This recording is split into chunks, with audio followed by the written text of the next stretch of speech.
At so ayan, hi guys! Welcome back sa channel natin at eto ay pag-usapan nga natin si Luffy pati na rin yung posibleng pwedeng mangyari sa Ragnarok. Pero bago tayo magsimula ay paki-follow naman guys itong si Facebook page natin, ayan. So para to sa mga may trip sa inyo na i-manga series itong si Hunter. So yung link niyan nandiyan lang kay comment section at saka kay description. So paki-check na lang guys. So yun lang naman at simulan na nga natin to. So nalalapit na nga etong Ragnarok pero parang pinapyawan na tayo ni Oda kung ano yung mga posibleng events na pwedeng mangyari dito. At dito nga yan magsisimula kay Road pati na rin sa kanyang dioramang ginawa. So dito kay Road ay kiniklaim niya na siya ang Sun God, habang sa kabilang banda naman ay dito sa totoong Elbaf na ay nakita natin na etong si Loki ganun rin, kiniklaim niya na siya rin ang Sun God. At bukod pa nga rito sa may diorama rin ito ni Road ay dito unang-unang inintroduce ni Oda etong Yggdrasil tree, dahil it so happen pala na eto sa tunay na Elbaf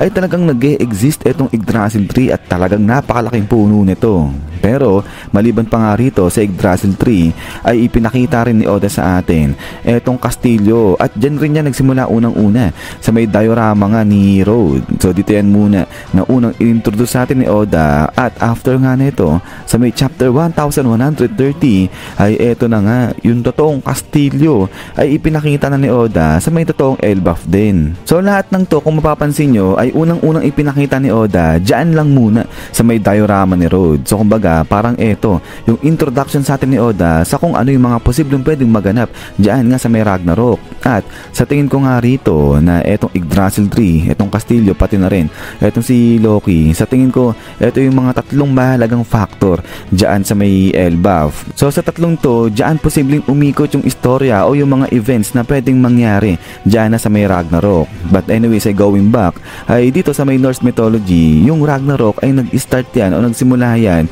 nung mamatay etong si Balder, at ang may dahilan niyan si Loki. So kaya nga dahil dito pinarusahan etong si Loki at chinain nga siya.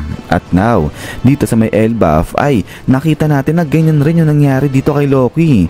Pinatay niya yung kanyang tatay at kaya naman pinarusahan siya, at eto chinain rin sa may puno etong si Loki dyan. Pero sa may Norse mythology ay may prophecy na etong si Loki makakalaya siya, at dito na nga magsisimula ang Ragnarok. So now dito sa panel na to kung saan nga makikita natin na naka-chain etong si Loki ay nandito na nga sa harapan niya etong si Luffy natin. So kaya nga ang tanong dito ay etong si Luffy kaya yung magti-trigger dyan sa Ragnarok. So kumbaga papalayain niya ba etong si Loki dyan sa mga kadena na yan, at dito na nga magsisimula ngayon ang Ragnarok. At so ngayon sa may Norse mythology pa rin etong Yggdrasil tree doon ay nasunog yan during nga nung Ragnarok. At now dito kung matatandaan ninyo sa may diorama ni Road ay diba ayan yung pinaprevent nila na mangyari. Iniingatan nila na wag masunog etong Yggdrasil tree dahil kapag nasunog nga raw yan ay katapusan na ng bansa nila.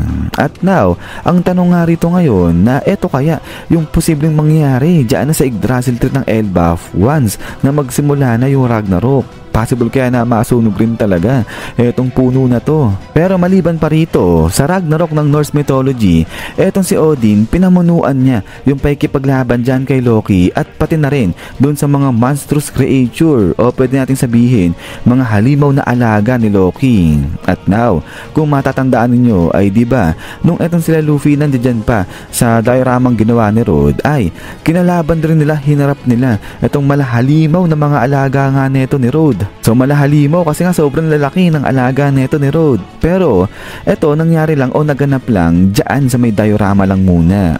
Pero possible na mangyari nga rin dito yan sa may totoong Elbaf na once na magsimula na etong Ragnarok. Kasi kung mapapansin nyo sa panel na to ay ayun, makikita nyo yung mga wolves na nandiyan lang sa may ibabanga ng bridge na tinutulay nito nila Luffy. So ngayon not sure naman kung kakampi o kalaban etong mga wolves na to. So kumbaga hindi natin alam kung kanino kakampi ang mga yan once na magsimula na yung Ragnarok dito sa One Piece natin. Pero kasi kung pagbabasihan yung nangyaring Ragnarok doon sa Norse mythology. Sila Odin, may nakalaban silang Fenrir doon naman sa side ni Loki.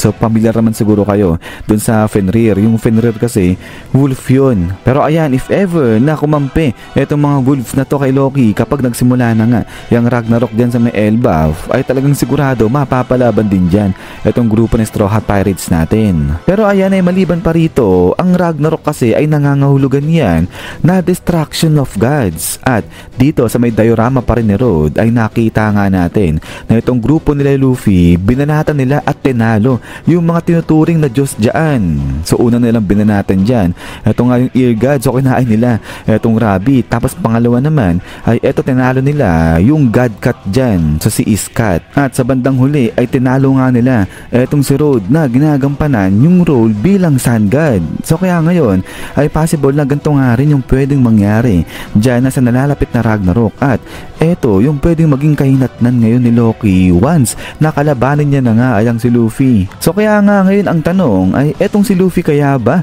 yung magti-trigger para magsimula yung Ragnarok at yung gera dyan na sa may Elbaf. At then ay pagkatapos nga nito is yan guys, so hanggang dito lang muna etong ang topic natin patungkol dito sa mga possible na pwede mangyari sa Ragnarok at pati na rin kung etong si Luffy nga ba yung magiging trigger dyan nga sa Ragnarok na yan. Pero bago tayo matapos is yan nga guys ay paki-follow naman etong si Facebook page natin at pati na rin yung second channel natin. So para to sa may mga my trip sa inyo na manga series etong si Hunter natin. So sinisimulan ko na po yan parehas dun sa Facebook page natin saka kay YouTube channel natin, dun sa kabilang YouTube channel natin. So yung mga links niyan nandiyan lang kay comment section saka kay may description. So paki-check na lang guys at paki-follow at paki-subscribe na lang sila guys. So yun lang naman at ulit ay maraming salamat sa panonood dito kay One Piece natin. So huwag nyo kalimutan mag-iwan ng like kung matripan nyo. So yun lang naman, so laging mag-ingat. God bless nyo lahat at kita-kits tayo ulit.